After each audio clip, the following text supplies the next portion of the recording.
Dak. Why didn't even we go? Alrighty, welcome back to the Wisco Fanatics Tuesday evening. Today we are doing a Packers recap and preview, recapping the Packers win over the Cardinals in Arizona and previewing the matchup against Aaron Rodgers and the Pittsburgh Steelers coming up on Sunday Night Football. So we're going to hit the intro and get into the recap. Welcome to another episode of the Wisco Fanatics Show, where we cover the Packers, Bucks, Brewers, and Badgers basketball and football teams from an optimistic and realistic perspective. Wisco Fanatics is brought to you by Cardboard Legacy, Wisconsin's most complete sports card shop. Buy, sell, grade, and consign all at their location in Oshkosh. Alrighty, so we're going to jump right into the Packers and Cardinals recap, starting with Simon and talking about the split between coverage and blitzes. Yeah, I guess just more of the same stuff. Packers blitzed on only 8 plays, kind of mixed-ish results. 4-yarder out to McBride, incomplete 8 yards to McBride, plus a Quay roughing the passer on 3rd down. I think you guys had a better look at it than I did. When I saw Brissett get hit, it didn't seem that bad to me, but then I rewatched it and it looked like he just smacked her in the face. It was harder to see in person. Yeah, he just got to get his hands to the chest and not the face. Yeah, it wasn't like a late hit. It was definitely the hands to the face. Yeah, which is why they're not going to show that replay at Cardinals Stadium, so I didn't get a better look at it. It just sucked that it was on 3rd down because that would have ended up in a 4th down and them kicking a field goal rather than scoring. And then it was a 14-yarder to Wilson and a negative 7-yard sack. McBride for 3, 5 for Knight, and an incomplete. All in all, they went 5 for 7, 34 yards and a sack versus the blitz, which is not terrible. Like I said, that Quay Walker roughing the passer really hurt us. And then you said they blitzed 8 times? Yeah. Okay. Yeah. I don't know how many 7 pass attempts and then a sack. Yeah. I don't know how many.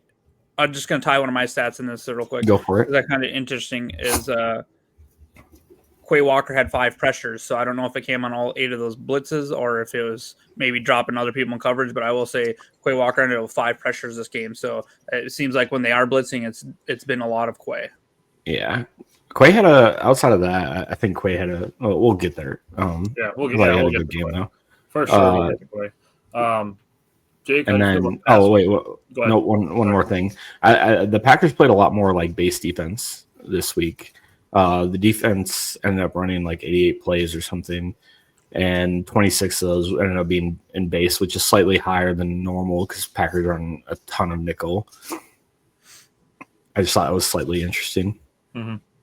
I think we'll talk about that when we get into the secondary too, how I feel about that, because we're going to talk about somebody specific. But yeah. Jake, how'd you feel about the pass rush? Yeah, just real quick to piggyback off that last thing that Simon said, I think we're going to see a lot more base defense this week as well, just because of the offense that Pittsburgh runs. They run a lot of 12 personnel. They use all 3 tight ends in the passing game as well, so they're going to have to run a lot of base, get a lot of big bodies on the field. But, again, we'll get into that. I'm very excited to talk about the Steelers and Packers game. It's going to be a wild week for me. I'll just say that. So in terms of pass rush, we might as well just call this the Micah Parsons section for the new for today and for the near future. The Packers defense had 6 sacks total, 8 quarterback hits, 27 pressures. Brooks had 5 of them, so I thought that he played pretty good. A little bit of an unsung hero. Nobody really talked about him after the game. Obviously, the stars shined very bright on Sunday for the Packers, especially when they needed them. I'm assuming a lot of our recap's going to be talking about the guys that showed up when we needed them to show up, right? Wooden had a really clutch pressure. His pressure actually forced Brissett to move, which led to the forced fumble. So nicely done by him. Micah Parsons, he had 10 pressures. This is all via PFF, by the way. That's where I wrote down all my stats. 10 pressures. He had 37 pass rush snaps, 3 sacks, 2 hits, 3 hurries. He had a 43.8 win percentage. That is fucking absurd, dude. That is absurd. That's double elite numbers. Yes. If we were talking in the draft and you said that somebody had a 21.5% win percentage on pass rushes, you'd be like, that's elite. 43 is stupid. Drafting that guy in the first round. He was doubled 11 times on Sunday as well. So in his 37 pass rush snaps, he was doubled 11 times. He still ended with 10 pressures and 3 sacks, bro. That is see nasty numbers. So last year, our leading person in pressures was Rashawn Gary with 49. Micah Parsons is on pace for 105. Yep. On the double teams, he also generated 4 pressures off the double teams. Yeah, that's nasty. That's nasty work. He could have had another sack if it wasn't for the hip drop tackle. I will say, at first I was just like, "What the hell?" Because my emotions were going so crazy in the first half. And then after I saw the replay, I was like, "Yep, that's the right call. That is 100% the right call." Only the second time this year that's been called. I don't think he was doing it on purpose, but when you're chasing a big dude like that from behind and jumping like to try to catch him, like you slow him down, then your momentum of your body keeps you going. And he did hip drop him. It was a hip drop. He fell onto his legs and stuff, but it's just a rough call. It's a kind of tackle that like you don't want to like help a guy fall forward. So you're trying to pull him backwards by using your body weight to be able to drag him down, and that's where he needs to let him fall forward. You need to let him fall forward. He wouldn't have got his sack at that time, but it still had been a great tackle. Yeah. So I just wanted to bring that up. I mean, other than that, I mean, he was the best player in the field all damn day. Either side. I just wrote one last thing. I wrote Parsons on Sunday showed exactly why Packers fans have been wanting an all-in move for some years, going back to the early Rodgers years. Green Bay doesn't win this game without him, and they definitely don't win it with Kenny Clark on the roster. That's all I'm going to say. Not trying to throw Kenny Clark under the bus, but a fact is a fact.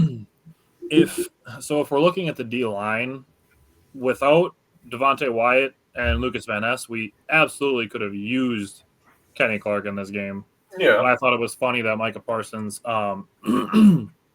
made the comment that, the Cowboys wanted a run defender, and it looks like I played pretty good against the run so far this year. And it's like, I don't think Jake's saying that if we had Kenny Clark and Parsons that we couldn't win. He's saying that it was worth giving up. Yeah, Kenny Clark I'm just saying if we had Kenny Clark, we could have used him because we had 2 guys missing on the D line, which I think is part of how we make 2 running backs who are pretty much no names, get a handful of runs and have a good yard. You brought up Micah Parsons, obviously a whole bunch.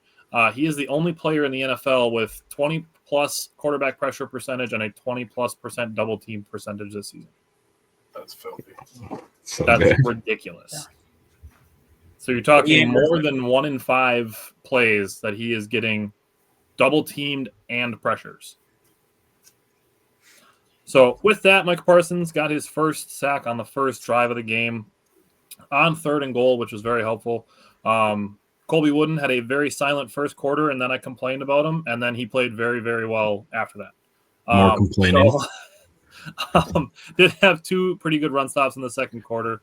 We talked about the Micah Parsons hip drop, and it was, to me, just one of those games where Micah Parsons single-handedly wrecked this game for the Cardinals. Obviously, we know that other guys had, parts to play in it. Like, we're going to talk about some of these other guys. Like, Brian's going to bring up a guy right after this who also had a large part in this. But Micah Parsons wrecked the game for the Cardinals. So, jumping into the linebackers, I know there's another guy that Brian's going to talk about. Yeah, and before moving on from defensive line, I just want to give Gary's strip sack was a huge play in the game. Momentum, like, that brought us down to tie the game. Good on us for capitalizing. That's only our 3rd turnover produced this year. I will say I still think that the Marvin Harrison catch needs to be a fumble, because if that happens in the end zone, they call it a touchdown.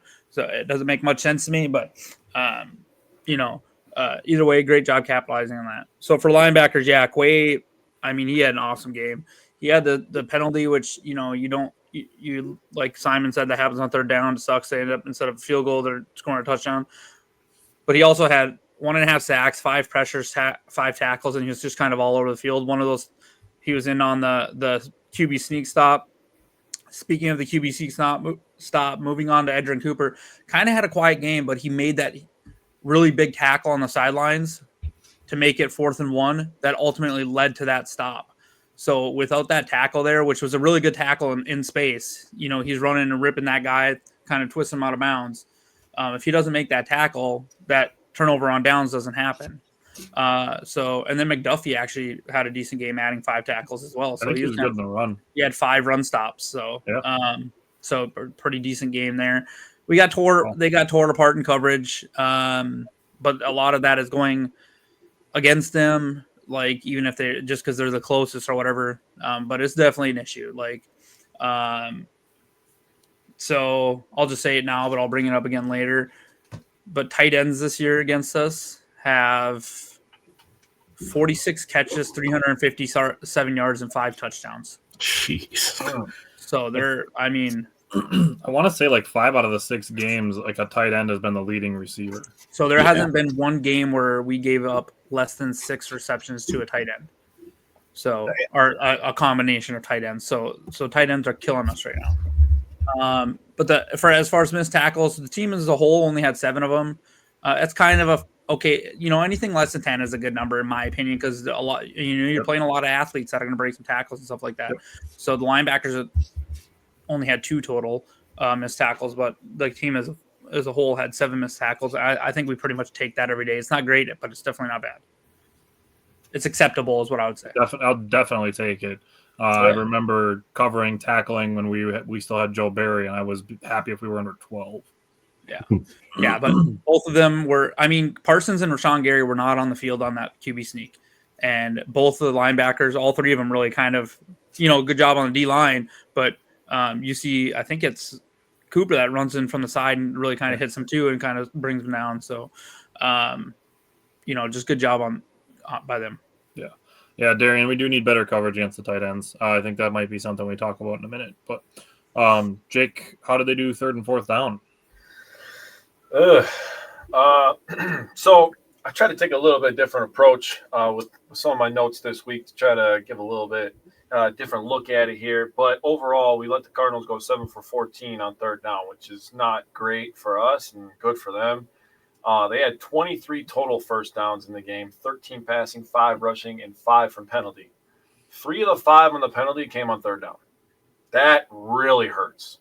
Yeah. That's like backbreaker kind of stuff. So the main point of my recap notes is to really talk about the mental toughness that this team showed. All the things that people want to say about LaFleur. I had some colorful language I was screaming at my TV as well on Sunday. During live action, but this team showed a lot of guts, I thought, in my opinion. Of all the penalties on 3rd downs, one of them was a 21-yard pass interference on Williams. I'm not going to lie to you. I think Williams was getting fried. Everybody was only talking about Hobbs, but, dude, Williams was out of place plenty, in my opinion. I have a couple things in my notes. Okay, hey.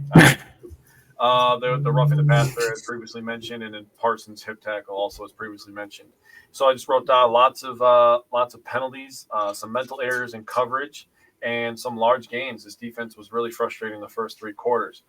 Some things that they gave up on 3rd down. They gave up a touchdown, that absolute blown coverage for the first touchdown by McBride. What the hell? Quite literally the best pass catcher they have. I know Marvin Harrison Jr. exists, but Trey's been doing it for a couple of years now. He's been doing it at an elite level for a couple of years now. So I am okay calling him the best pass catcher on the Cardinals. A 43-yard completion on a 3rd and 23 can't happen. You cannot have those things happen. That is inexcusable. They also had a 35-yard gain. In the coaching section. Yep. They also had a 35-yard gain to Marvin Harrison Jr. On a 3rd and 14. And something that I read about this was that it was a zone coverage call. Shocker. And Hobbs thought it was press man. What the hell is going on? I'm sorry, but that kind of stuff just literally cannot happen. You cannot have one guy playing man coverage and then he gets cooked by a 6'4" guy. I have a lot of things I want to say about coaching, but we're going to move on here real quick. My dad said, I hate the call that we didn't cover the tight end with our lineman when every play against Parsons, the offensive lineman was a yard off the line. Actually, I don't hate that. Yeah, like Darian said, we need to figure out better coverage against tight end. You got to figure something out. Simon, how'd you feel about the secondary? They struggled as a whole. especially Evan Williams. He allowed a 3rd and 23, and I don't really know what he was doing if you relook at that play, because it looked like they were playing too deep, and he took the guy down the seam instead of covering. I think it was Zay Jones on the outside. Yep. Yeah, and it was just, I don't know, inexcusable. The other pass he allowed, I won't fault him too much. He was right there, and the guy, I think he just made an excellent catch and play. Hobbs allowed a 35-yarder on 3rd and 14. McBride was wide open. I thought McKinney and Bullard didn't play too bad. I think there's a lot of people that are complaining about Xavier McKinney this year, but I don't get it. People aren't throwing in his direction. Yeah, he hasn't been targeted that much this year. I think he allowed 3 catches this week, but I don't think any of them were super consequential. I think Bullard had a pretty good solid game overall. I don't think he played bad either. But I think it was just Williams and Hobbs just got cooked this game. I know on one of the plays, Matt LaFleur said that today or yesterday during his press conference. He's like, we're in a zone, but you have one guy playing press man on the other side. It was either the 3rd and 23 or the one where he went 3rd and 14 or whatever. So I think that was Hobbs getting cooked. And I think, so he's saying Hobbs wasn't even supposed to be playing press, and he's up there playing press for whatever reason. So, so I think, he defended Hobbs a little bit, but shocker. I mean, you can't. He's not going to go out there. As much as people like to complain about our coaching staff and stuff, that's something they don't do. Is they go out there and throw their players under the buses. Yeah, and you saw that this whole week or weekend in the NFL between the Dolphins and the Jets and all the horrible teams. They're throwing their players right under the bus, and that's something that I'm glad this team doesn't do. If they're going to handle it, they're going to handle it in-house and not let the world know about it. Yeah, and I'm happy about that. So I didn't want him to go out there and roast him, but basically he was asked hey, Carrington Valentine, he made it sound like basically, nope, we're just going to stick with Hobbs. Is the way it sounded. You know what I mean? He's like, oh, I'll just say he tries or he plays really hard. I'm like, great. That doesn't mean he plays well. Let's just turn Devin Funchess into a tight end. That's how I feel about this situation. Yeah, Hobbs is good in the slot, and we're forcing him outside, and he's struggling in the outside. He's showing us that he's struggling on the outside, and we're not doing anything about it. That's what's bugging me, is that they're playing him basically out of position. And if you want to say, well, Carrington Valentine sucks at tackling, great. Guess what? All we needed in that situation was coverage. We didn't, not tackling. We needed someone that can cover somebody. And then, especially when you're going down the field, and then the first thing that happens is they target Hobbs against and drill a 20-something yard play on that last drive to really kind of give them the chance to go at the end zones and stuff. Thank God, Micah Parsons shot out of cannon on that 3rd sack. But, for me, it's like, and maybe CV gives up that same reception, but to not try it and for Carrington Valentine to only get 2 snaps in a game where Hobbs is literally getting just destroyed is kind of crazy to me. Darian said, I saw that Nate Hobbs and Nixon both had ratings above 100.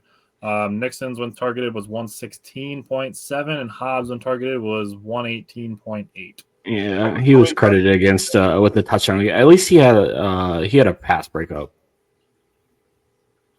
Yeah, Nixon did. Nixon did.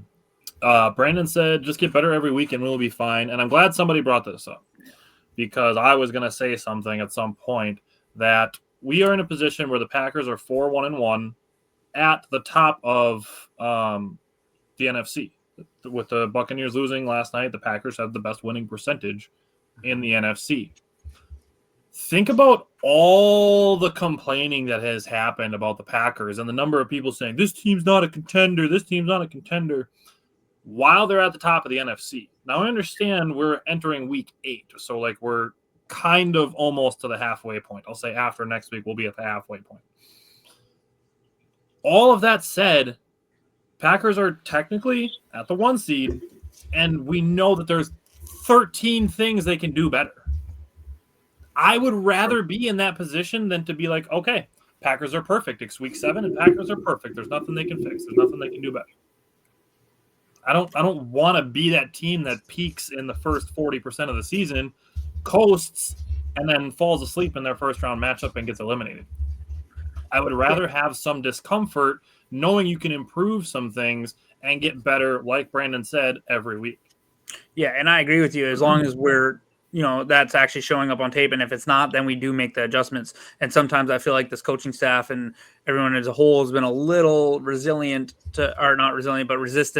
to make those changes. So I will say, I feel like people are ripping apart Hobbs and Banks a lot. Well, it's hard not to rip apart Hobbs after this last game. I'll say both of them been injured. They're kind of getting their feet wet in Jeff Hafley's system and stuff. So maybe Hobbs will, get comfortable. But I just do think that maybe we need to rotate him with CV, and maybe we, need to throw him in the slot. I know Bullard's been playing really well, close to the line of scrimmage, but maybe when it's 3rd and 10, we want to put Hobbs in the slot because, Bullard hasn't been great in coverage down the field a little bit. And then you have CV on the outside, like rotate some coverages and something, just give something a go. Carrington Valentine can have more than 2 snaps. Yeah. He needs to, because when he has played decent. So, yeah. And he's throw some different looks at your opponent. Yeah. Exactly. That's what David said. Every Raider fan knows Hobbs is a slot corner, and that's what he's like paid at. If you look at like what his pay is for corners, he's paid as a slot corner. Like $12 million for a slot corner is not bad. Yeah. But he's not playing slot corner. So, going forward, Jake, how did the Packers do in the red zone defensively? Cody, we're going to get to coaching in a little bit. Yeah, we'll get there. Okay, so red zone defense. So obviously, we just had a huge conversation, and I wrote this before the show. Everyone has some level of concern with the defense, rightfully so. I understand what everybody's complaining about, but at the same time, I think it's a good thing to have some things to work on. I literally, shit you not, it's on my notebook. I was like, God, what the hell am I going to read now when I read my fucking notes? So, smile and wave, boys. Jesus Christ. Wow, it's almost like we've been doing this show together for a while. Next topic. So I also wrote that they're showing some hunger and poise in some clutch situations. I really am going to try to hammer that home. I think that cannot be overlooked. Everybody's focusing on the negative. Shocker again. People are focusing on the negative things instead of the positive things that are happening. But both TDs that were given up to McBride, that they went 2 for 4, so they scored 2 touchdowns. The first touchdown was a blown coverage on a 3rd and 4. Second touchdown was set up by a 35-yard pass that should have never happened.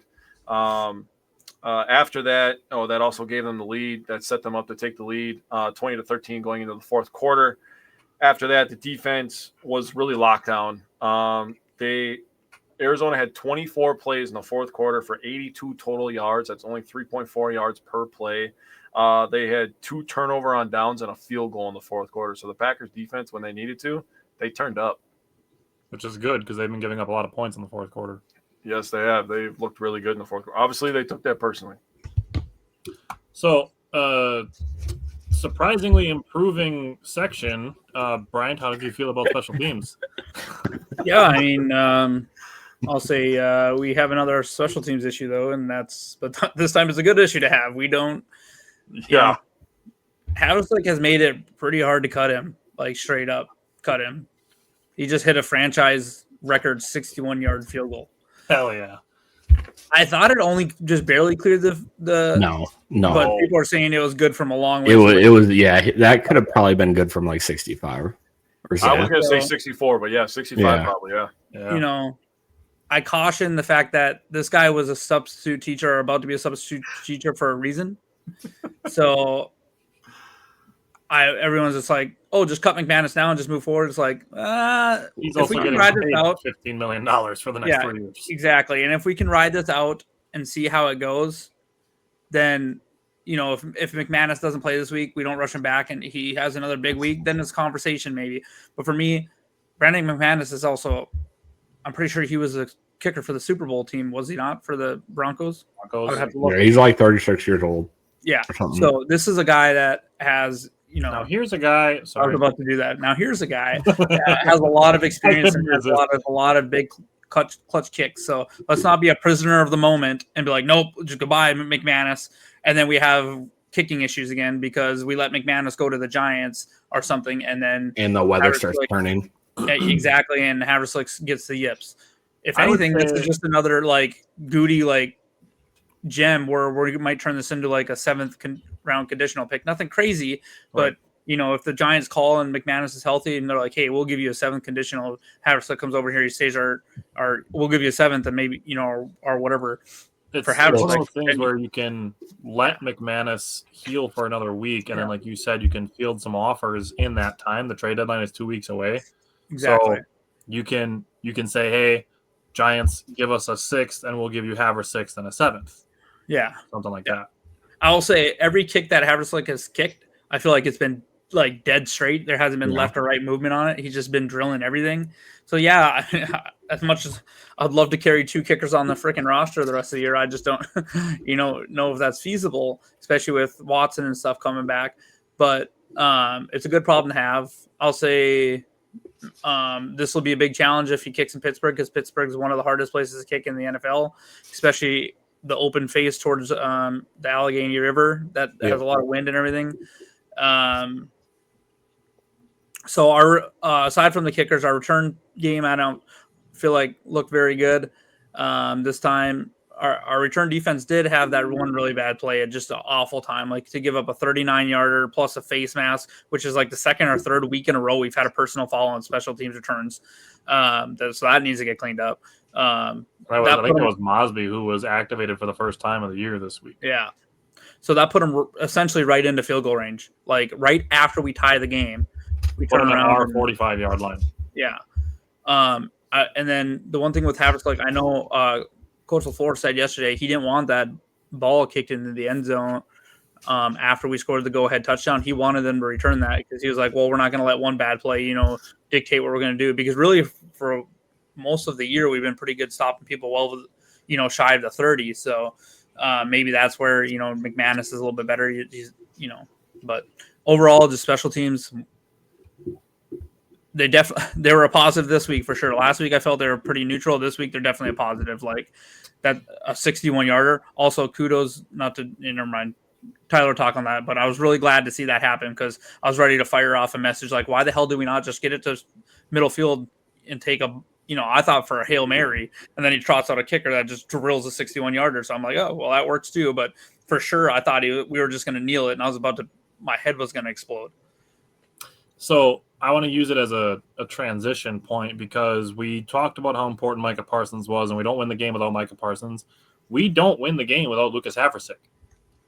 You can take the 3 points away that happened right before the end of the halftime, and Matt LaFleur deserves credit for that. But if you take those 3 points away, Arizona doesn't need a touchdown at the end of the game.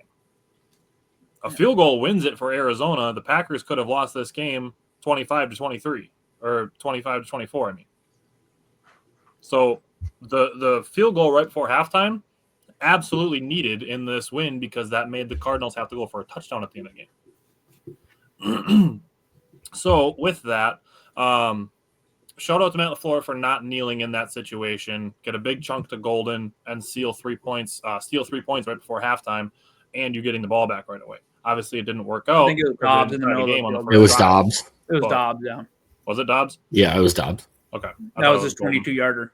Mm-hmm. So with that, the other thing before I switch to a different coach with Matt LaFleur is his quote on the 4th and 2 and the going for the field goal right before halftime is he said, scared money don't make money.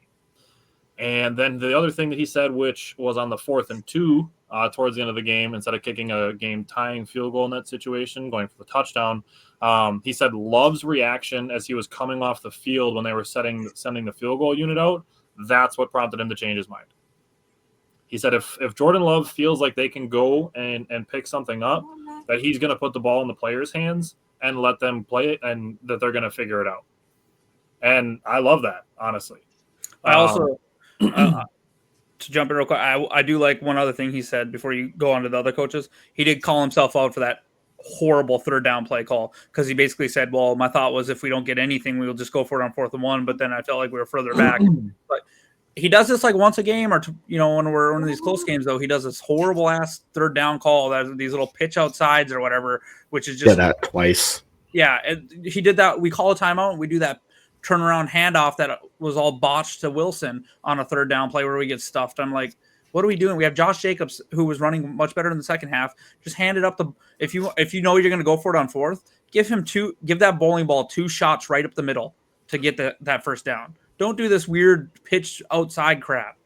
So I'm going to say 2 things on that. One, that's the fucking Mike McCarthy special. Running outside on 3rd and short. Hate that shit. Hate it. And I will say on the Emmanuel Wilson one, where Jordan Love was holding the ball was kind of like right in front of him, a little bit to his right. Emmanuel Wilson ended up back here, and Love had to kind of turn quick and hand it to him for Wilson to go behind him. I think Emmanuel Wilson ran the wrong route, quote unquote route, the wrong direction. The wrong path, yeah. Based on where Love was originally trying to hand him the ball, I think Wilson ran basically the wrong play. Because it looked like Love was trying to hand him the ball to go between the guard and the tackle. Yeah. That's where it looked like to me. Yeah. And a power run on 3rd and 1, I'm all in. And that's what you just said to do with Josh Jacobs. Josh Jacobs said, and he played way more than they wanted him to. They didn't want him to play at all, which we'll talk about. But to counter your point, Brian, they wanted him to play 20 snaps. He played 31. Yeah. So I think that we want to just throw Josh Jacobs out there more. And, if it's a playoff game, I guarantee they are. But in week 7, it's Emmanuel. Yeah, but in a game-winning situation, I know he put his balls on the table or whatever you want to say, and we went for it on 4th down. But I feel like he put us in a tougher position by that bogus call, just running up the middle.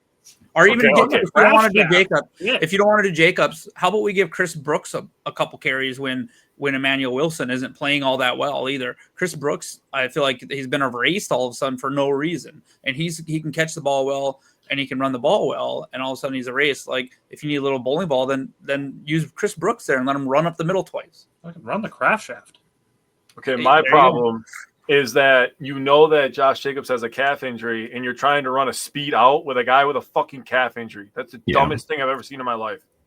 Dumbest thing I've ever seen. My biggest problem with it is, like, our offensive line hasn't been great in the run blocking, so you're taking these long developing plays to the outside. That just doesn't make sense. And we got 2 tight ends that are mid at best at run blocking as well. And you're trying to run to the side with the 2 tight ends that aren't good at it. What the hell are we doing, bro? So the interior of the offensive line was awful in run blocking this game. And then so when you're trying to run laterally, they're getting quick pressure up the middle, and Josh Jacobs has nowhere to go. So he's trying to run out and bounce out and around him, and it's just not going to happen in that situation.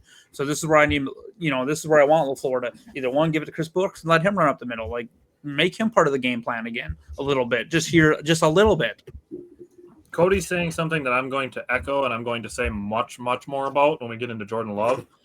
But he said that the Texans game last night is another example when going for plays on 3rd and 4th, trust your quarterback. And Houston did not do that. They ran the ball on 3rd and 4th and gave Seattle the ball on the 45, which gave them 6 points that drive. Let Jordan Love throw the ball. You did it on 4th and 2. You can trust him to throw the ball on 3rd and 1, and just let Jordan Love throw the ball more. Or you know what else? I'm going to talk more about this in a little bit when we get through and we get to Jordan Love. But the Packers ran 5 fucking play action plays. 5. Yeah. Double that and give it to the same person, please. Also, another thing is Jordan Love is healthier this year. Run a damn play out or option run with him. Please. Let him and let Jordan run for it. And let Jordan make the decision. Yeah. You could literally put Savion Williams in the backfield with Jordan Love, dude. So he could pitch it. You could do that too. Sick. You could do so much stuff. Yeah. But don't pitch it to a running back with a calf injury. Out of a QB. You pitch it to him out of a QB sneak, which fine, that's kind of tricky or whatever. But this is the NFL. You're not going to trick too many people. As soon as they see him flip it, they're all running right through that line. If it's a 2-on-1 situation with a cornerback and you have Love and Savion 5 yards apart, and you need 1 yard. Yeah. Okay. So the other part of the coaching aspect that I want to say here is I'm not letting Jeff Hafley off the hook. We talked a whole bunch about Nate Hobbs and Carrington Valentine and just the play, the snap count between the two of them. But Hafley needs to change something to get the defense off the field. sustained drives by opposing offenses are shortening games and giving fewer possessions to the offense, and they're not playing efficient enough for that to not be a factor. We've 3 games in a row now. I would say the Browns game, the Bengals game, and the Cardinals game, all 3 of them shortened the game on the Packers. Yep. 3 of them, 3 games in a row with a bye in between. You had to work on it. Yep. And this offense is very like this offense gets in grooves, right? And if they're sat down and they're not really getting to touch the ball, it's not good. Look what they did in the second half against Dallas once they started just getting a lot of possessions. They're like 5 scoring drives in a row because they got a groove going, and they're not. And yeah, Dallas was scoring, but Dallas was scoring quickly and getting off the field relatively quickly too. And where it's like, okay, we kept just pumping it out too. Where now, Arizona's starting the game with an 8-minute drive that ends in a field goal. That's great. But you look up and you're like, oh, there goes half. We were going into halftime while the other game that started at our same time had like 8 minutes left in the second quarter. And then Bryant, you and I had fun making a bunch of nicknames for this, but I do not love Jeff Hafley calling prevent defenses on 3rd and long. That gave me Joe Barry vibes, and I did not like it. 2 3rd and longs, dropping 2 linebackers into coverage on 1st and 10 with Arizona up by 3 did not mama the Mia either. 2 guys dropping behind the sticks on a 1st down with your opponent up by 3 points. Saying, here, complete a pass to your running back for 11. I think you guys talked about it, that they played so much zone coverage that's a big contributing factor to Jacoby Brissett at one point being able to complete 14 passes in a row because all he had to do was find the soft spot. And I will say there's opportunity that they could have had more completions, because there was a pass where Trey McBride didn't sit down in the zone. He took an extra step to his left, and credit to Jacoby Brissett for not throwing that ball into his chest because he would have gotten annihilated by Quay Walker. Yep. But if Trey McBride and Jonathan Vilma talked about him for 7 straight fucking minutes after that about, oh, he's so good. Look at how mad he is. Look, he's so good. You can tell that he cares because he's mad. And they showed him for like 4 straight minutes of television of Trey McBride just swearing at himself on the bench. It's like, okay, yeah, we get it. We get it. If Trey McBride sat down in the zone instead of completing his hook, yeah, it's a completion. But Jesus, move on. Packers have been on offense for 44 seconds already. You're still talking about the Cardinals offense. Yep. Shut up. God, I hate Jonathan Vilma. Yeah. Every time I see that he's doing a Packer game, I'm like, fuck, this is going to be annoying. It's like if they let Richard Sherman do a Packer game, like, who the hell's idea was that? Yeah. You can tell he doesn't like them. Yeah, it'd be like letting Ryan Clark call a Aaron Rodgers. I was just thinking that. Yeah. I like how he tries to say play it off like he doesn't hate Aaron Rodgers. Yeah, Come on, dude. Just admit it. All right. So I didn't want to let Hafley off the hook because I get that he's like a darling because of the way that the Packers defense was for the first 4 weeks of the season. And I will say, even the Bengals game, it didn't bother me anything with the defense because you held the team to 18 points that has Jamar Chase and T. Higgins on it. Yep. Even with a veteran quarterback who's been there for a week, that's 18 points is still good no matter what. You hold a team to 18 points, you're going to win a lot of football games. Yeah, I'm sick of this whole, the Packers play backup quarterbacks. I'm sorry. I think Arizona looks better with Jacoby at They do. Quarterback. They look more balanced, and he can run the offense better than what Kyler can. This is the same thing with Joe Flacco. Oh, you're playing a backup. Yeah, okay, Joe Burrow would obviously be better, but playing Joe Flacco versus Browning was a lot more difficult. And now we might run into this against Carolina because Bryce Young just has high ankle sprain. I'll be honest, I'd probably rather face Bryce Young than Andy Dalton. Because that one's a little more close, but Andy Dalton is a veteran. I'd rather play Bryce Young. Bryce Young's been playing a little bit better, but that's another one where it's like for me they're pretty much the same. They don't move the needle much different. I'd rather not play Rico Dowdle. Yeah, he looks good. He looks good. Hey, my fantasy we're team gonna need says thank something you. back. Yeah, Atham saying LOL to every Raider fan, knowing that Hobbs is a slot corner. We'll switch to the offense, starting with the tight ends. Kraft at it again. He's so good. He just had so many clutch plays where if Jordan Love needed him, he was there.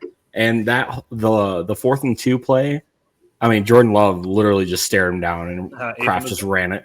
He ran a good route, and Jordan Love got him the ball. 3 of his 6 catches were on 3rd and 4th down, all for first downs. Love that. He had a total of 58 yards and a touchdown.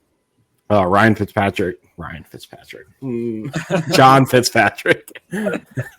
wrong one, added a catch for 6 yards. And Musgrave, man, I just don't think he fits. I think that's just like the cold truth of it at this point. It's hard to think he'll magically just become a guy.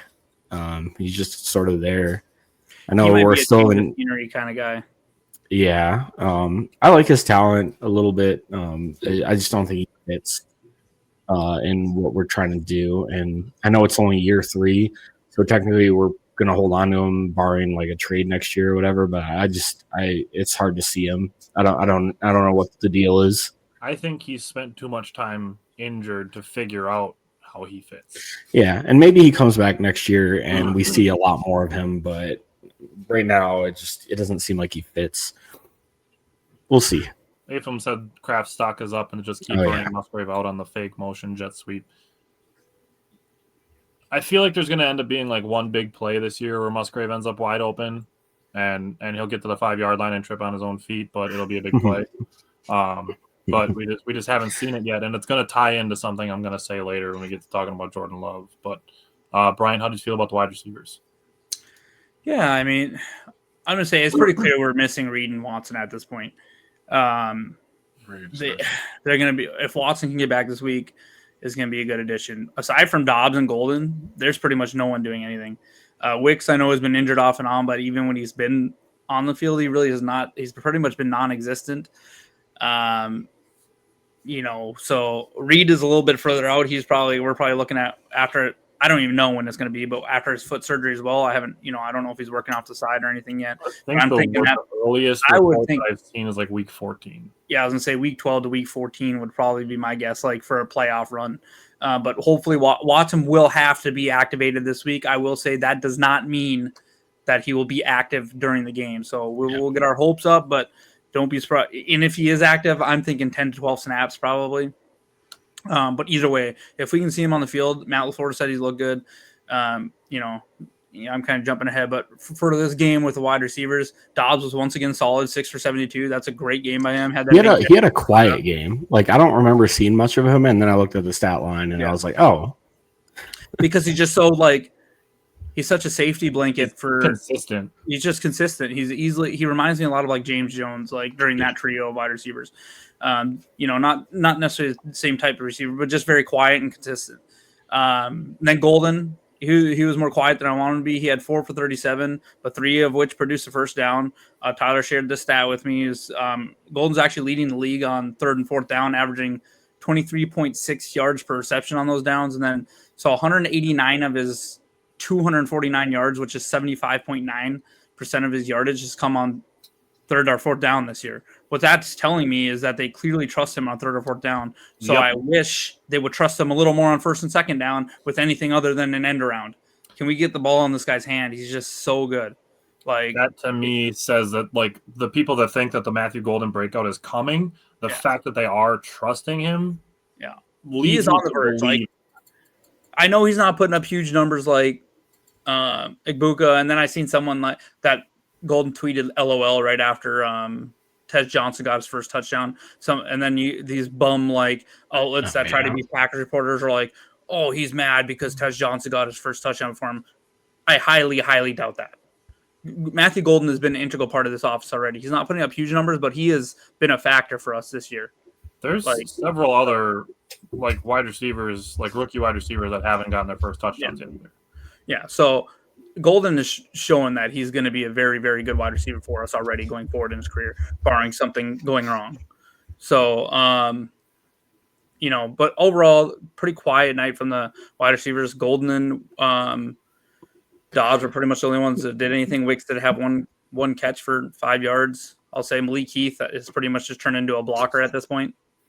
He's kind of expendable to me. I was hoping to get a rep or two where we've seen, Bo versus Max, But I think the game was probably too close for Matt LaFleur to want to monkey around and try something like that. But other than that, they played well. Golden and Dobbs played well. I just wanted to throw this out there. Travis Hunter just caught his first touchdown this past weekend. The number 2 overall pick just got his first touchdown. And Teteroa McMillan had a 2-touchdown game, but he just got his first touchdowns also. Yeah. So, it's not like everybody else who was drafted ahead of him is just out there scoring touchdowns left and right.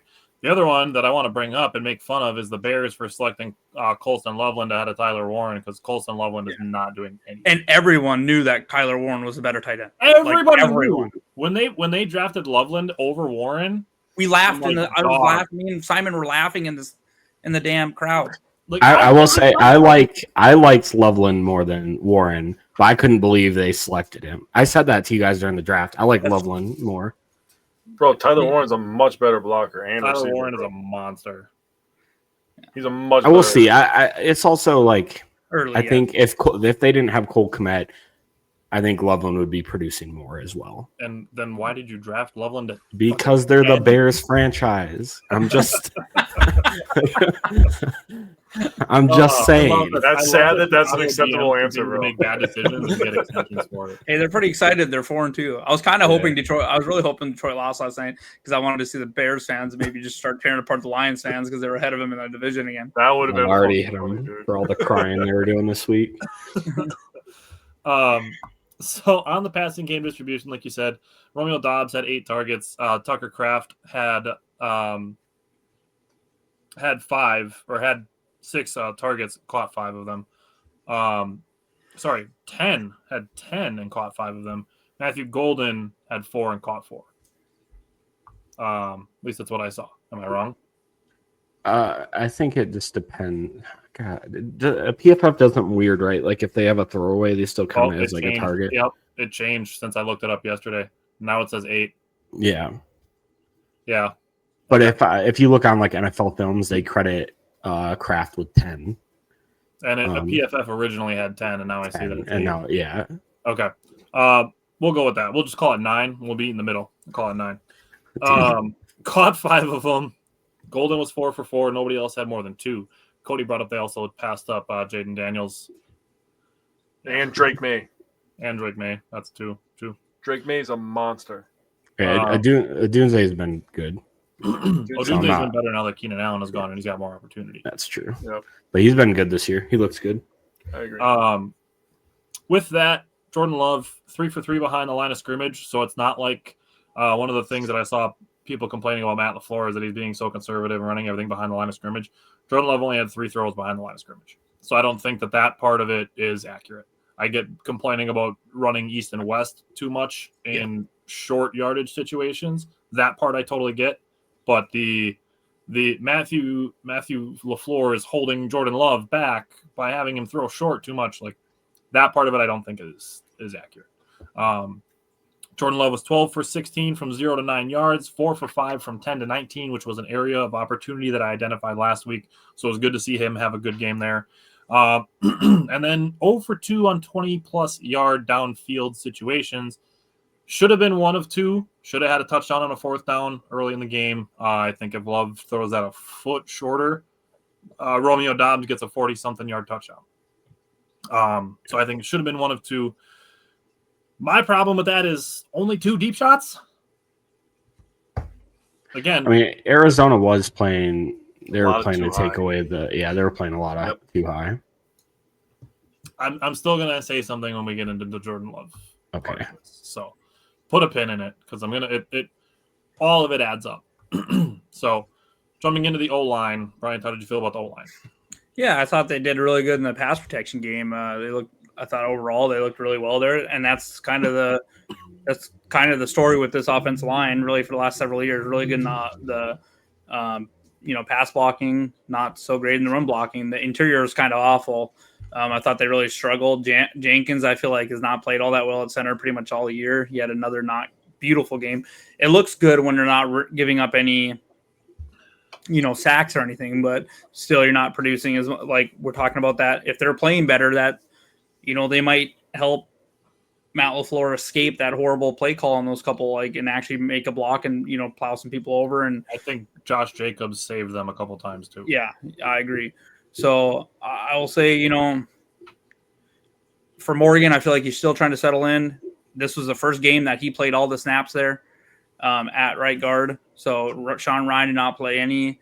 I still feel like Banks actually had an okay game. He was pretty close to, if you look at PFF grades, he was the one that was closest to average. I'll give him a little bit of a pass because I feel like he's still trying to get his feet wet and get ingrained into this offense because he's been so injured. But now we have a couple games in our own, so that's good. So I will say Ryan having 0 snaps. He's been pretty good. He's been decent in the run game. So it'll be interesting to see. Well, I shouldn't say that.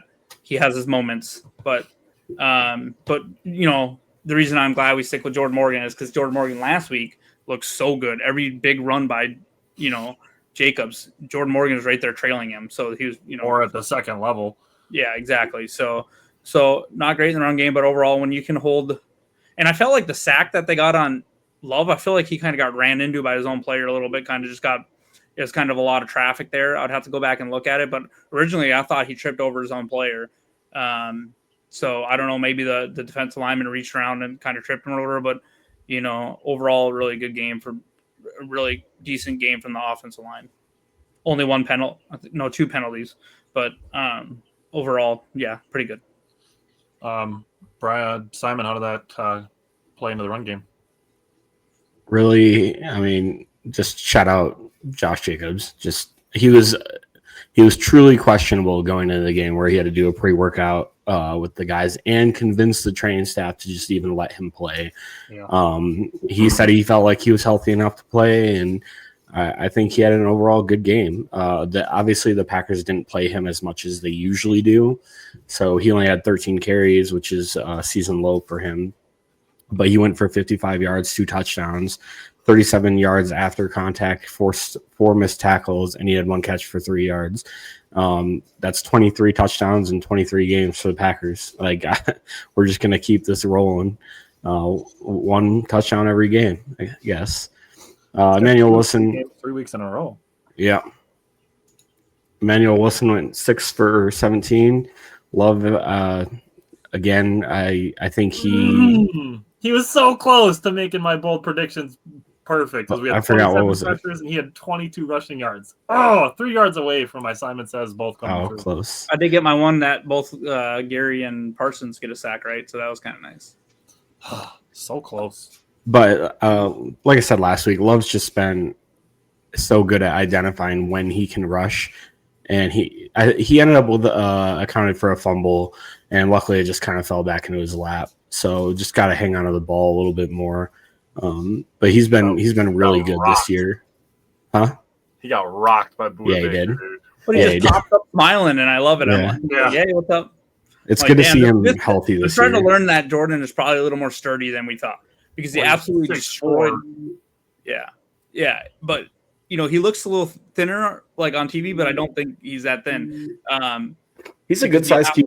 He's like 6'4", 220. Yeah, he absolutely destroyed that Washington defender, and then he just took that shot. And he just pops up smiling or whatever. So as long as they don't headhunt him, he's just fine.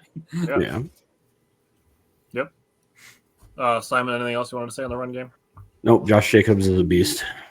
All right, Jake, 3rd and 4th down. Yeah, so much like defense, 3rd down was very frustrating for the first 3 quarters. On defense, we were just giving up every possible 3rd down, it seemed like. And then on offense, it honestly looked like the Three Stooges at some points in the game. I was like, dude, what the fuck are we doing right now?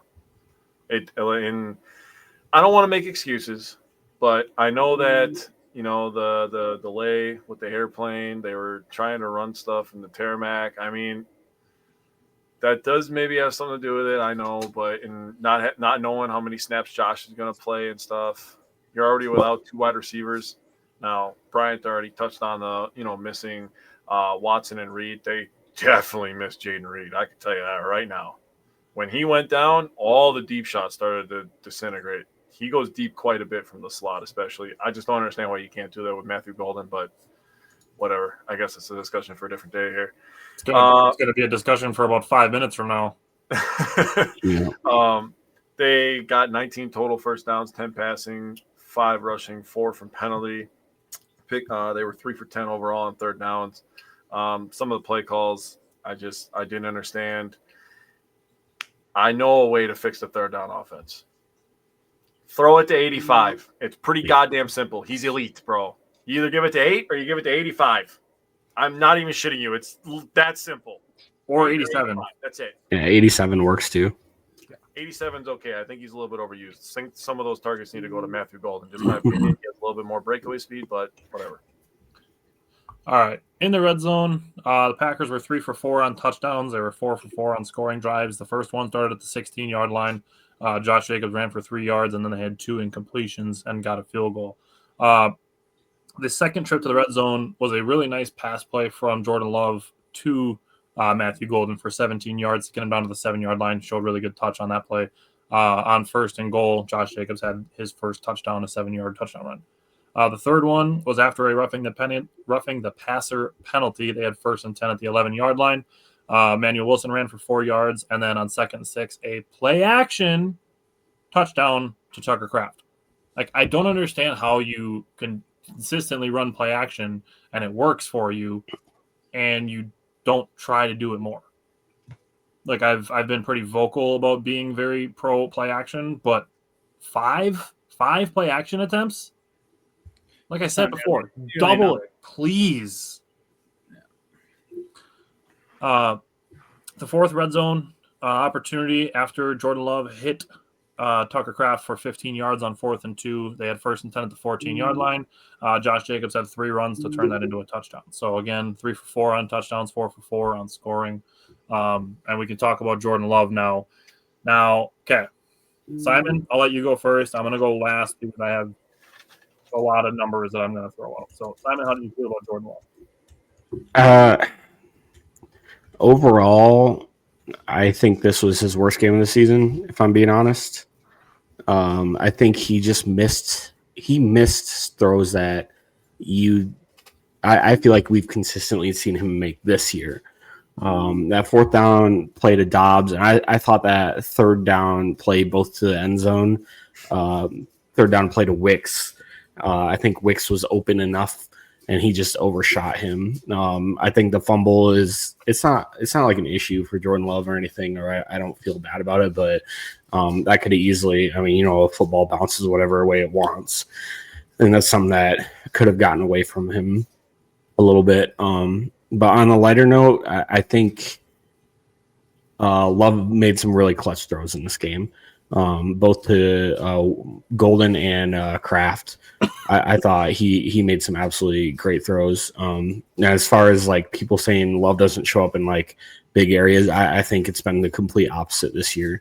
Looking at every game this year, he matched Dallas swing for swing when the defense was giving up points, and I think I slammed Matt LaFleur more at the end of the game than Jordan Love for that being a tie. Like I said, I would have rather him just gone for it and trusted Love to try to put it in the end zone. And then their kicker wouldn't even have had a chance to win. He drive down for the game-winning field goal attempt versus the Browns. Not his fault. Got it. The pick is his fault, but at the end of the day, he turned it around and he went down, drove the team down, and set up a game-winning field goal attempt. He went up 2 possessions against the Bengals to put it out of reach. And then I think it was completely on Jordan Love that they even went for it on 4th and 2 to get them to score the game-winning touchdown. So I give a lot of credit to Jordan Love this year when it comes to like clutch situations or putting games out of reach or even winning games. That's all I got. Brian, how did you feel about Jordan Love? Yeah, I thought overall he played pretty well. The one big play is that throw to Romeo Dobbs. I will say I do not like when it's 4th and 2 or whatever, 4th and 1, and we're chucking them. I get it. He was open. It's still a hard play to complete. We're chucking the ball way down the field. He needs to make that throw, yes, but for him, and him and Matt LaFleur want to do that, I would rather just, do a quick out to one of them that is a really high percentage, or take that shot on third down, if you plan to go for it on fourth down anyway. But he needs to make that throw, but you are introducing a higher risk, higher, probability that's not going to be completed for a deep throw like that, because those are hard throws to hit. I think the defense is part of that too, though, because on 4th and 2, I think the defense plays closer to the line of scrimmage, thinking that you're going to be trying to get those higher completions. But I feel like you can dial something up. Opens up that deep shot. You can probably dial something up to beat that. But yeah, he needs to hit the throw. But they seem to do that a lot when it's like 4th and whatever. And they, but I'll say he made some absolute great throws too. I thought that the touchdown to Tucker Kraft, I felt like he kind of really had to get that out there quickly, and it wasn't a huge window, and he made that complete. That other fourth down that we converted, that I was really surprised we snapped the ball. I thought that was an absolutely gorgeous throw. I think that was the goal, and I can't remember exactly. Yeah, that was a gorgeous throw. And then to buy the time, Tucker Kraft on that 4th and 2, Matt LaFleur basically came out and said that play was not for Tucker Kraft, and Tucker Kraft pretty much the third look on that one, and he got to it and he floated. When he threw that ball, I was like, did we really I didn't think it was. You probably had a better view in stadium of it, Simon. Like, oh, he's going to complete that. On the TV, I was like, where is this ball going? And then I just see it kind of drop in Tucker Kraft's hands. I was like, oh my gosh, he's got like 4 steps of separation. Yeah, I'm just like, oh man, and he placed it right on the sidelines. It was just nerve wracking. Great play or whatever. So overall, I thought he played pretty decent. He put his body on the line a couple times. I don't want to see him take quite that hard of a shot, even though that he got up and popped up and was smiling. Like that was a hard shot. Great job on him sliding on the next one. That guy definitely wanted to pop him again. But overall, I thought he played pretty well. There was a couple throws in the first half that he needs to hit, but once again, he put us in position to win the game. So good job. Jake, how do you feel about Jordan Love? I feel like I usually did, where every once in a while I go, oh my God, dude. And then the other times I go, how the hell did he just complete that pass? What the hell is going on right now? He just, God, he's confusing. He's so confusing to me, where he makes some, when he runs especially, I know he was joking about it before going into this game. I'm like, brother, you do not have shake like that. I know that you think that you do, but you do not. You are not Jaden Daniels. You are not Michael Vick. You take your big silly body ass and you go forward, okay? Pretty fast and straight in a straight line, but you don't have that side to side stuff. I'm sorry. And then every once in a while he makes a throw like Brian was just talking about the throw to Tucker Kraft. That was literally perfect. The timing, everything, and great route by Kraft too, to use the shoulder to kind of shove off the DB. I mean, that was perfect. All of that was perfect. And then he makes some throws and you're just like, in some of his decisions, and I'm like, dude, what the are you looking at, bro? What is happening right now? I felt like that. I feel like that literally every week. I don't know what I'm watching sometimes. But when he needed to make plays, like I've said countless times, he made the goddamn plays. So I can't be upset because the Packers are winning. We're 4-1-1. I can't be mad. Hey, you know how you just said Jordan Love doesn't have that shake? He doesn't. I looked up something. I was just looking the other day, and Jordan Love is 4th in the NFL by non-QBs or non-halfbacks in missed tackles forced. What?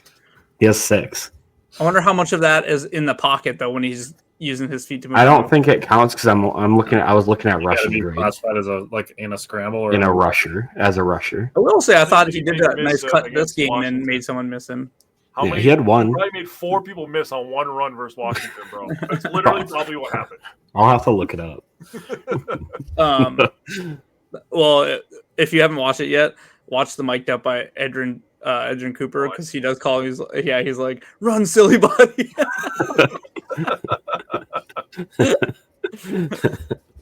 All right. So now I got to be like the Debbie Downer of this, but it's good in what I want for Jordan Love. So again, it's not that I don't think Matt LaFleur is holding Jordan Love back, but I think he's not giving Jordan Love enough opportunity. And so in a game where Josh Jacobs is banged up, to only have 5 play action passes and only 2 deep shots in a game where Jordan Love threw 29 passes. Cody asked if we're in year 3 of Start Clifford. No, everybody wants to start Malik Willis now. I'm still on start Bankert. I don't know. You guys are. So here's my thing. Jordan Love threw 29 passes. Josh Jacobs is banged up. Only 2 deep shots, only 5 play action passes. This is the NFL. The NFL just this week. Jordan Love, 29 passes. Carson Wentz threw 42 passes. Bryce Young and Andy Dalton combined for 32 passes. Patrick Mahomes in 3 quarters, 35 passes. Cam Ward, 34 passes. Tua Tagovailoa and Quinn Ewers combined for 31 passes. Spencer Rattler threw 32 passes. Daniel Jones threw 34 passes. Jackson Dart threw 33 passes. Jaden Daniels and Marcus Mariota combined threw 32 passes. Michael Penix Jr. threw 38 passes. Jacoby Brissett on the other team threw 36. Bo Nix threw 50. Justin Herbert threw 55. Really? I didn't watch that game. I don't know Justin what Herbert was happened. 3 passes away from having double the pass attempts that Jordan Love did. What happened in that game? I mean, to be fair, they were down by like multiple scores. And I get that, and so were the Broncos. But we're talking almost doubling Jordan Love's pass attempts. We're talking about rookies having more pass attempts than Jordan Love. Let him throw the ball more. Lad McConkey had 15 targets. Holy shit. Damn. And he's getting like the most. I think he's like in the top 5 in double team percentage. I saw a thing That's today. crazy. I didn't see that. That explains why. Okay. But seriously, we're talking about guys getting hurt and their backups combining to still throw more than Jordan Love. I think Joe Flacco threw it 52 times, and Jamar Chase had 19 targets and 16 catches. Joe Flacco threw 47 passes because my Simon Says on Offense this week involves Joe Flacco's numbers. So 47 passes by Joe Flacco. All of these guys are throwing more than Jordan Love. In a game where your running back, the literal reason to not give Jordan Love more throws is limited. Put the ball in Jordan Love's hands and let him sling that shit. That's a good point. But then Emmanuel Wilson wouldn't get his 7 carries. 6th fewest pass attempts in the NFL. He's not talked about Emmanuel Wilson and Chris Brooks and who should get more touches and wanting less running with Savion Williams. Stop manufacturing touches for backup running backs and give the ball to your fucking quarterback that you've paid $55 million a year. That's all logical, honestly. Let him throw the ball more, please. Okay, you guys ready to move on to the Steelers? Yes. Okay. You mean Aaron Rodgers? Yeah, the Aaron Rodgers, Mike Tomlins. Jeez. All right, Simon, what are you looking for from the Packers defense against the Steelers on Sunday Night Football? Hold on. I always get these backwards. I'll say we did win a game real quick. Just looking go at it, we did win a game where they had the ball for almost 9 minutes more than us. I can't remember how many plays we ran, but it wasn't many. So people need. We ran 53 plays versus 70. Granted, the Cardinals, a lot of dinking and dunking. That's what the Packers have been trying to do, is force teams to dink and dunk. So Speaking of say that. But like I said, when we talk about it, we'll talk about it more too.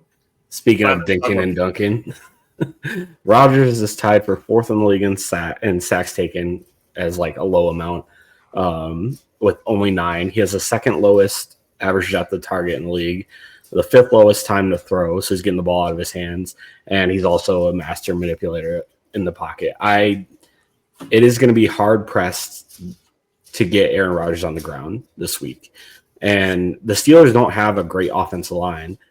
They're 10th in pressure rate, like 10th most in pressure rate, but they just get the ball out of his hands so fast. And Arthur Smith likes to run a lot of like 2-3 tight end sets where he'll get Darnell Washington. I forgot. I just lost his name. Freiermuth, thank you. And Jonnu Smith. Jeez. All on the field. The tight end trio. They're all good too. Like, yeah, they're all solid tight ends, and they've all had they figure out a way to get Darnell Washington down the field. It's the dude is huge. Yeah, what was he 6'7", 260? or They something. say he's listed like Oh, 245 or player, 250 bro. right now. They Yeah, said that he's there's more no way. realistically like 270 right now. Yeah, I think when we were doing draft stuff, I think he was like 280.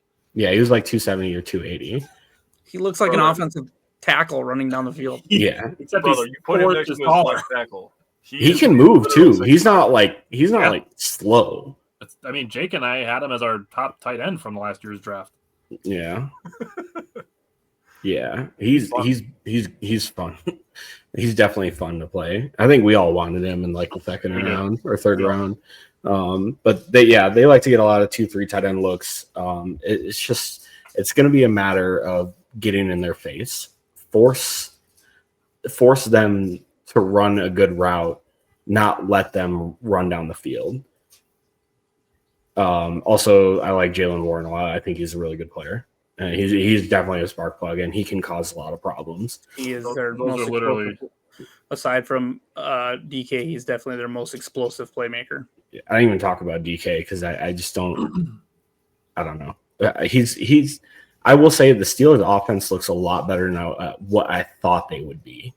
Yeah. This year, like I thought, signing all these geriatric players and stuff would like hinder them, but they look legit. That offense is not bad, and Rodgers is still a goat. He's so good. he still got it.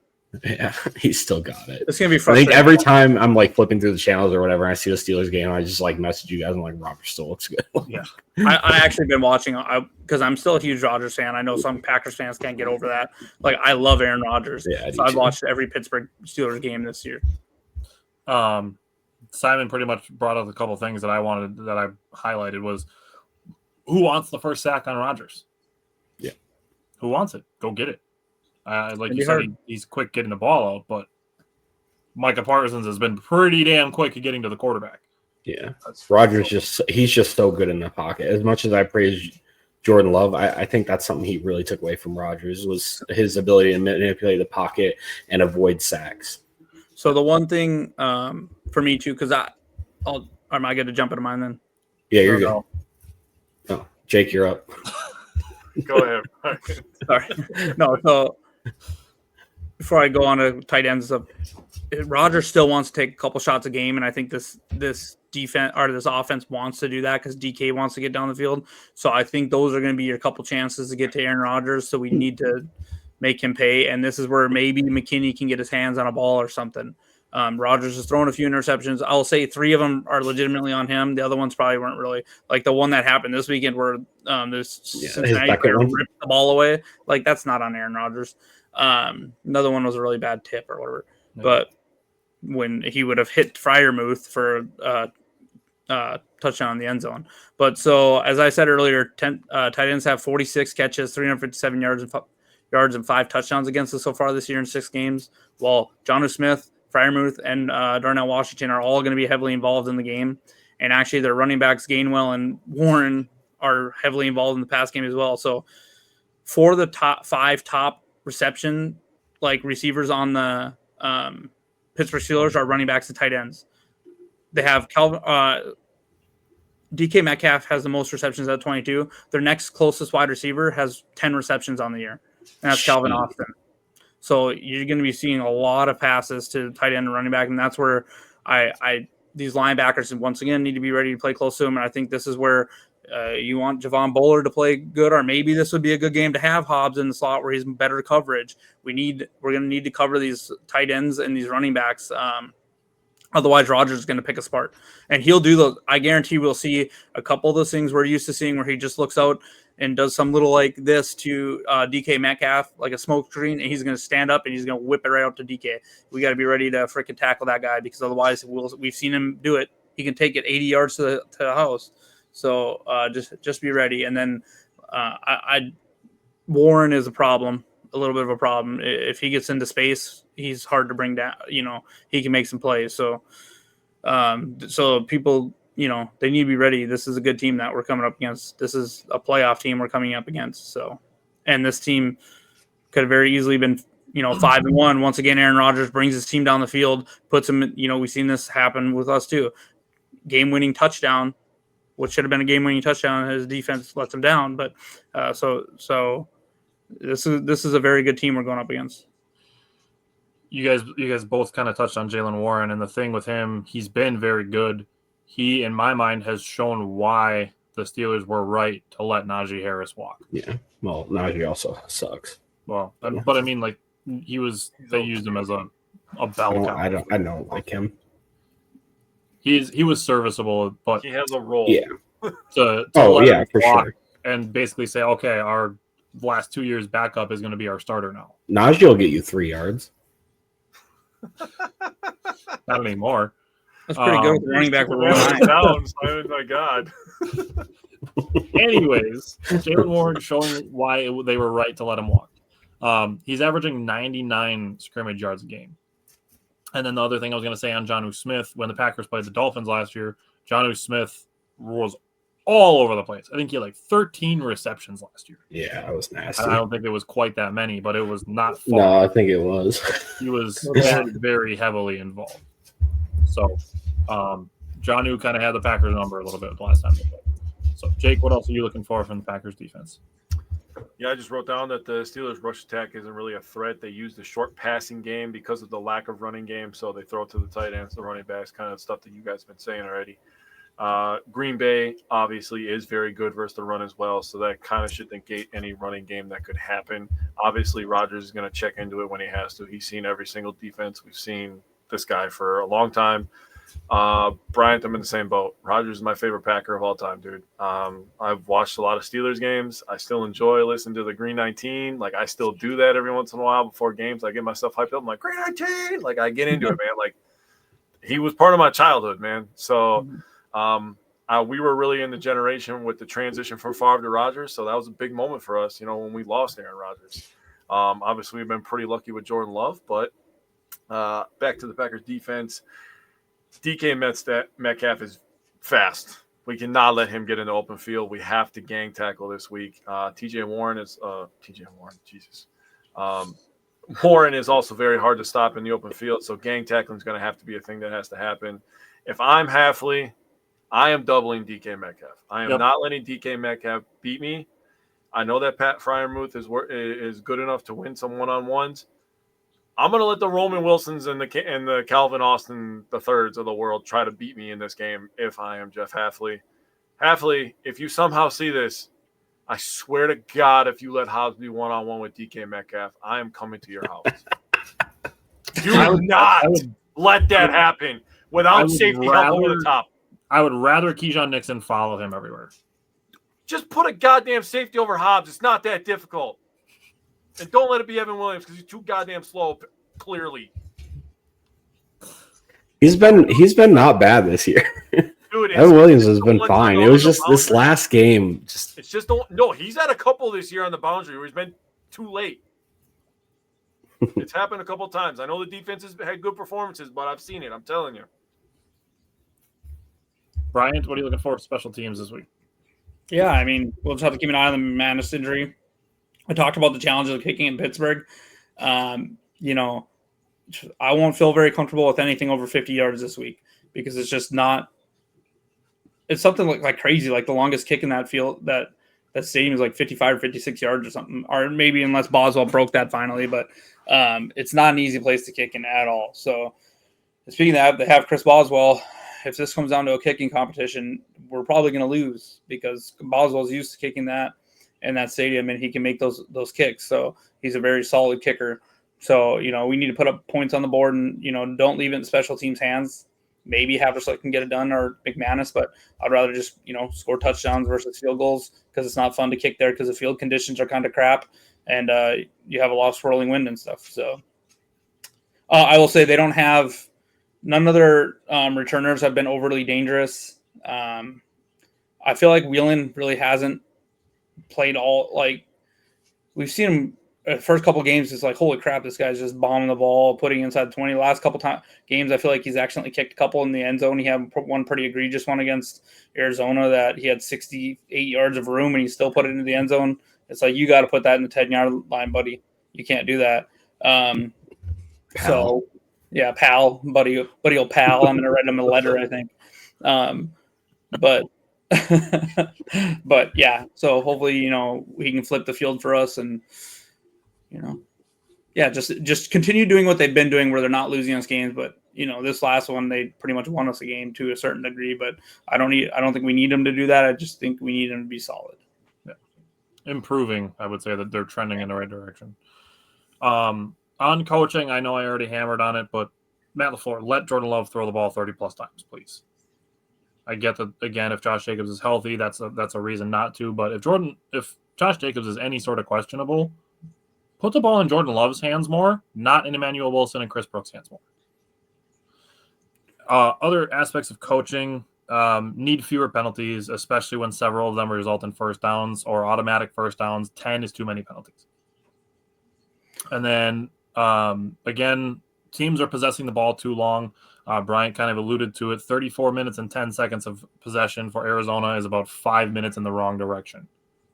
I'd like to see the Packers in that 31-32 mark, but also efficiently. I don't want them in 3-and-out situations, and that's why they don't have the ball for quite as long. But I don't need the Packers to have the ball for 35 minutes. I'm okay with them having 4- and 5-minute drives as long as they're resulting in efficient scoring drives. That's fine. But also not letting your opponent, Cincinnati, come out of the halftime and have a 10-minute touchdown drive. That you just can't do that. So I need the coaching staff to shorten up the opposing offenses a little bit. Simon, what are you looking for from the Packers offense? Yeah, this kind of, I guess, depends on Josh Jacobs' calf. Hopefully it's feeling a little bit better to this week. Steelers are allowing 4.4 yards per rush. It's pretty solid, and they've allowed 7 total rushing touchdowns. The other thing is holding up TJ Watt and Nick Herbig. They both have 23 pressures, and each of them have 5 sacks. So they've been kind of a handful for teams this year. Brian, go ahead, buddy. Yeah, so sorry, I was looking something up. Simon hit on something there, too, that I was going to talk about. So for our O-line, they got their defensive line is a handful. TJ Watt's very good. Herbig is very good. Benton is very good. Harmon's already showed that he can play. And then Hayward on the interior. So our interior guys need to be ready to go. They have like 5 players with 2+ sacks. Ramsey will fire also. Like he's going to fire from the side. So be prepared for that. I'll say you can run against this team. They have, like Simon said, 4.4 yards per carry. I saw that they only gave up 4 rushing touchdowns, but not 7. But either way, and they'll also try to punch the ball out. They forced 3 fumbles, which doesn't seem like a lot, but they've recovered every single one they punched out. So you just got to be careful, be cognizant that they're going to try to do that. As for the wide receivers, Pittsburgh has kind of an interesting secondary. I feel like they have, Ramsey's still a very good talent. They can be thrown against. They're second in the league with giving up like 258 yards per game. They have a decent safety group. But I'll say they do have Darius Slay. They've given up 10 touchdowns, but 5 interceptions. But they also have Darius Slay there, and I feel like you can potentially beat him deep. I feel like if we can get Golden, who's been has quiet this last week, if we can Golden or Watson against Darius Slay, and maybe they don't get the safety help over in time, I feel like Darius Slay is someone we can burn deep. He got cooked last week. Yeah, he did. I feel like that's someone we can beat. Joey Porter's been fine. Ramsey's been fine. I don't know why their safeties' names are escaping me right now, but one of them's played decent, pretty good actually ball, and then the other one's kind of struggled a little bit. So if we can get like that, the safety that struggled on the same side as Darius Slay and go deep on him or something, maybe we can force something this week. But our offensive line will have to hold up because, like I said, their defensive line is kind of like ours, where it's pretty well rounded and a lot of people can get pressure. So I'm really hoping Watson plays this week, even for 10 or 12 snaps, because I feel like it could be a difference maker. Yeah, that's something I'm going to bring up in a little bit. Jake, what are you looking for from the Packers offense? Safeties are Chuck Clark and Deshaun Elliott is the ones that I remember. Chuck Clark is more of like the box safety. Yeah, and Deshaun Elliott is the one that's played. He's actually played pretty good ball this year. Yeah, he has. So on top of, the obvious names, the Highsmiths and the TJ Watts, Nick Herbig, former Badger. I would love to have him in red and white on Saturdays right now. He's been balling. And another guy I love is Keanu Benton. He's been really, really good this year. He's honestly entering his name as like one of the most underrated players in the NFL, in my opinion. Now, maybe that's a little bit of homer in me, but, dude, he has been dominating in one-on-one. So Aaron Banks versus him is going to be a big-time matchup, in my opinion. I wrote down that the Packers offense in 2025, when it is at its peak, is two things: Josh Jacobs and vertical threats. So this would be the perfect week for Christian Watson to come back. Love is obviously one of the best quarterbacks if you look at big-time throws and average depth of target when he's going right. So this is a really good matchup for Jordan Love and the Packers offense, because the Steelers like to give up deep shots for some reason. Like, that's not a good plan going forward, but if you want to do that this week, that's great. I would love to get Zero involved. I also wrote down, I do think that the Steelers are a little bit slow in the DB room. They have some guys that could use some walkers at this point, and they were struggling with a lot of motion against the Bengals, and that's something that the Packers have been doing a lot of this year. So I think motions, deep shots, like Simon said before, they give up a little over 4 yards per carry in the run game. This is a really good matchup for the Packers offense. Yeah, and like you just said, more deep shots, and I want to see more play action. Brian's going to talk about the injuries, but I'm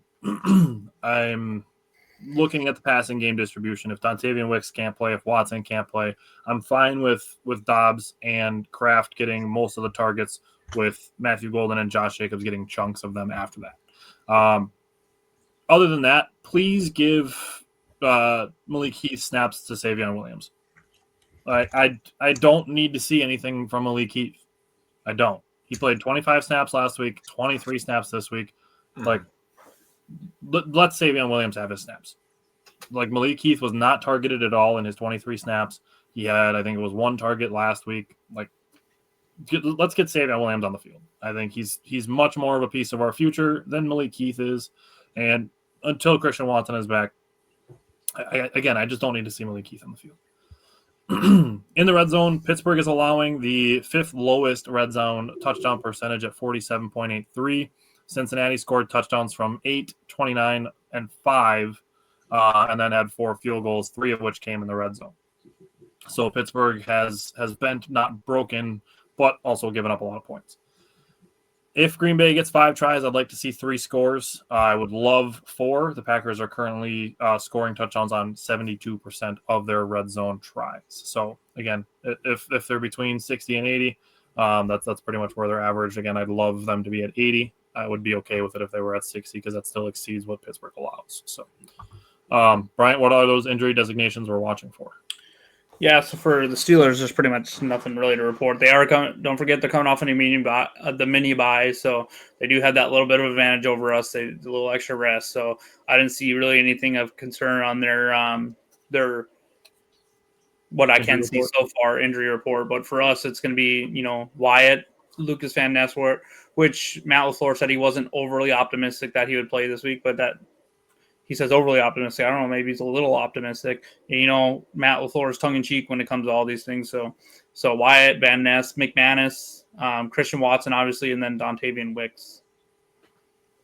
All right, Jake, what's the weather going to be like? Mid-40s, winds light and variable. Variable. That's the literal word. All right. Simon, who's your X Factor? I have Nate Hobbs. If they're going to be insistent on him playing, he just has to be better. And I think you kind of alluded to it earlier. If they end up playing a lot of 2-3 tight end sets, maybe it would be beneficial to play him more in the slot and let Valentine get some more snaps, or if they just have Nixon out there on DK or something. But he just has to be better. Yeah, if you don't think that Aaron Rodgers watched that tape this weekend, is absolutely licking his chops anytime he sees Nate Hobbs one-on-one with DK. When you watch Aaron Rodgers' audio about the line of scrimmage, it's probably because he's looking over and seeing Nate Hobbs and realizing that the safeties can't get over in time or something. Yep. If we can see it, Aaron Rodgers can see it. Jake. Shade McKinney. Brian, who's your X Factor? So mine's kind of more of a group. I put the interior offensive linemen.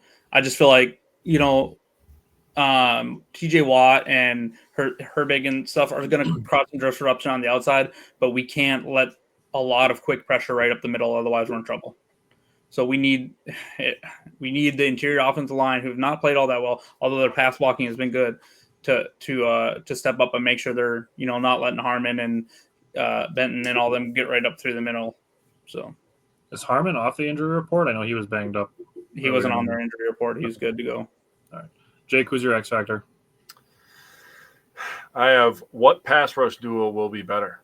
Whichever pass rush duo disturbs the game the most is going to obviously help their team a lot. I wrote down some Jordan Love stats just to show how crazy it is. Love, when kept clean, has 10 touchdowns, 1 interception, 133.5 quarterback rating.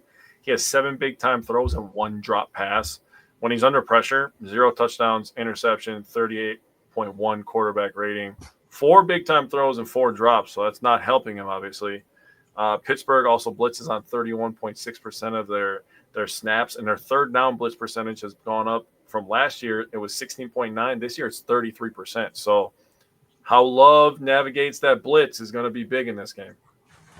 I think I said it to you guys. I'm like, I think under pressure, when he's kept clean, he might be the best quarterback in the league. But when he's under pressure, he's middle of the pack. He just needs to find his guy.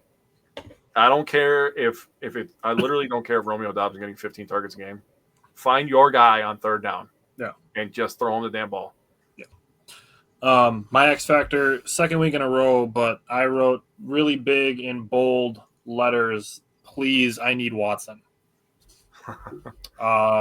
You guys spent a whole bunch of time, and Simon Bryant's X factor even is the interior offensive line for the run blocking. Having Christian Watson out there can help you in that aspect too. It's not just for the receiving aspect of it that I want Christian Watson out there. He is a very good blocking wide receiver also. So we complained for a big chunk of the recap of the Arizona game about running outside and not being able to have it blocked well. I'd feel better running outside if Christian Watson is out there blocking for him. So second week in a row, I need Christian Watson. Simon, what is your score prediction from the head? I have us losing 24-21. I hate you. I know. Bryant? I have us winning 26-24. Ooh. So I am that guy that has gone with what the score has been every time the Packers won. I have 27-24. I'm the same. I have 27-20. Nice. All right. Simon from the heart. I'm also the same. I have 27-21 Packers. We suck. Yeah, Scott, he has to be activated by Monday, but they can activate him and then just not have him on the active roster. Yeah, he could be on the roster and just be inactive during game day if they don't feel like he's ready. Yep. Bryant, what's your score prediction from the heart? 30-21. Ooh. Jake? I like that one. That one sounds more like it, Brian. I have 37-20. I have an ass whooping. Jeez. I have double digits, but not by that much. I have 33-23. Yeah, I wish. I literally walked upstairs after that game on Sunday, and I told Amanda, I said, you better enjoy me into my mid-50s because I will die of a heart attack from this team. Dude, seriously. Put in that life insurance policy, bro. Yeah.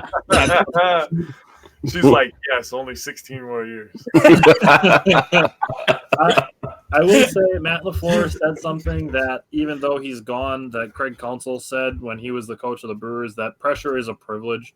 Like I get that Bryant gets stressed out by it, but part of it is the fact that we have high expectations, which is a good thing. I would much rather be in this position than being like on a Jets podcast and being like, all right, how many points do we think we're losing by this week? We need to put it in perspective a little bit. Sorry, real quick. I should have sent it to you guys, but I seen an interview earlier. It was of a Jets fan. He must have been like, I saw that. Walking out, and the guy doing the interview is like, "What do you think of the Jets team?" And you see the kid take one more step, and he just paused and turns to the guy, and he's like, I hate the Jets. He was like, I was born into this, so I have no choice, but I hate it. Scott said 35-27 pack.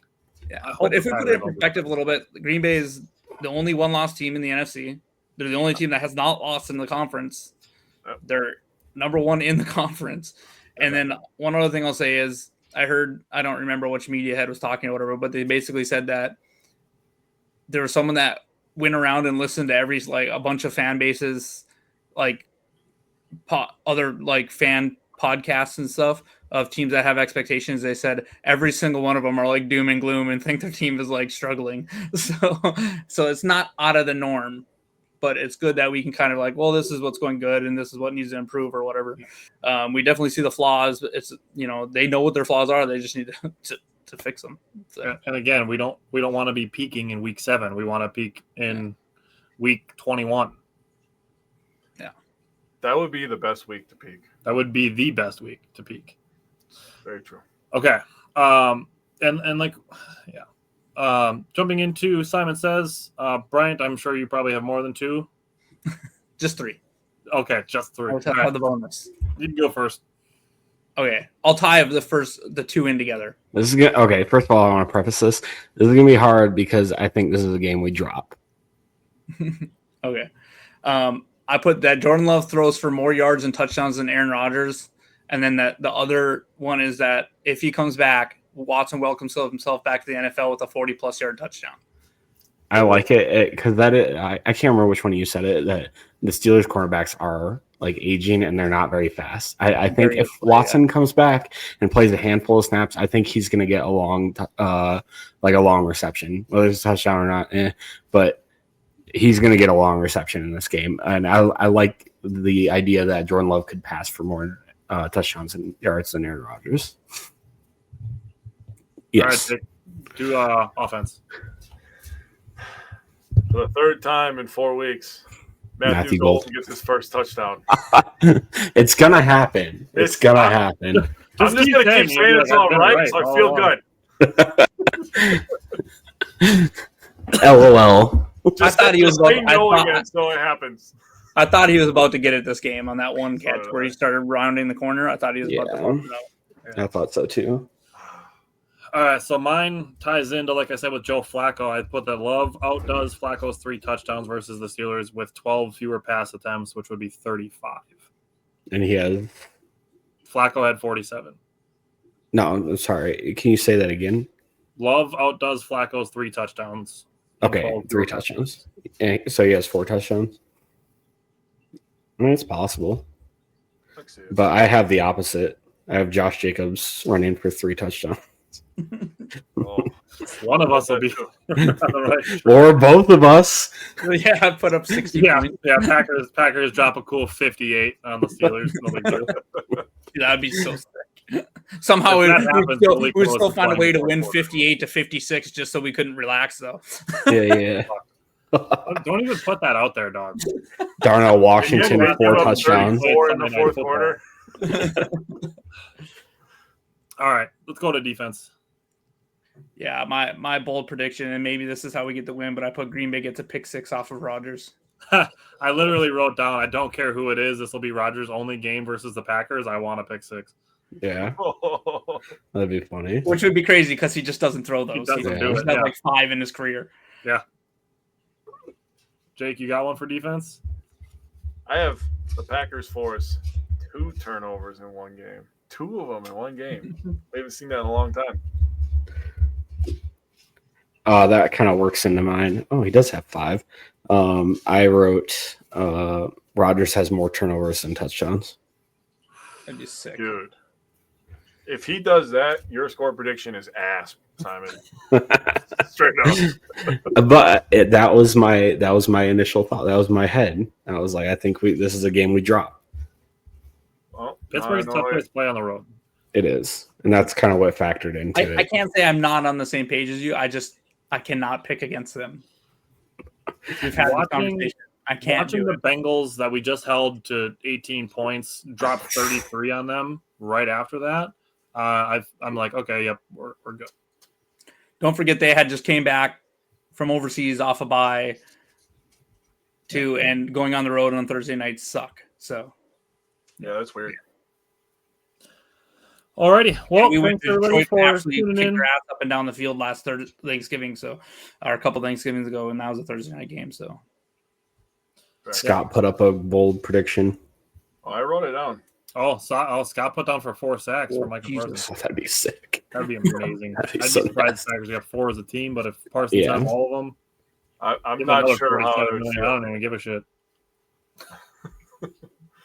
Alrighty. Thanks again, everybody, for tuning in, sticking with us live for the whole show. We appreciate it. Jake and I will be back tomorrow to talk about the Brewers for a little bit and the Badgers football for even less a little bit. And then we're doing our Badger basketball primer tomorrow, so that's definitely going to be the highlight of the show. There's some hope. So next Wednesday, not tomorrow, but the following Wednesday, we are going to have Milwaukee Bucks recaps. And then again, we will be back again next Tuesday recapping the Packers game against the Steelers and previewing Week 9. So, Scott, thank you. Appreciate the compliments. And we'll see everybody next week and tomorrow. Go Pack.